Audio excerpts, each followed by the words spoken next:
ઓ શ્રીનાથજી. અને હું એક જરાક બોલીશ કડી, પછી એનો પ્રસંગ તારે કહેવાનો.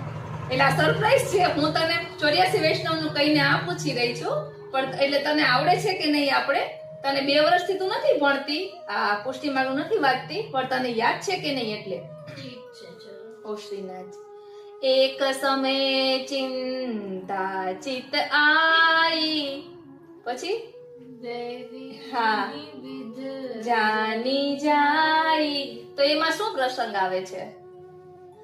ચિત્રજી યાદ આવે છે તને?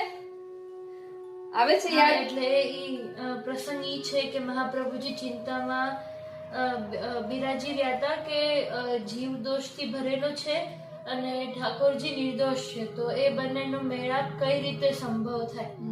ને પછી ઠાકોરજીએ પ્રગટ થઈને કીધું કે તમે જે પણ જીવનો હાથ મને સોંપશો એ હું કદી છોડીશ નહીં. ઓ, તમે જેને પણ બ્રહ્મ સંબંધ કરાવશો તેને હું ક્યારેય છોડીશ નહીં. બહુ સરસ, વેરી ગુડ, સરસ.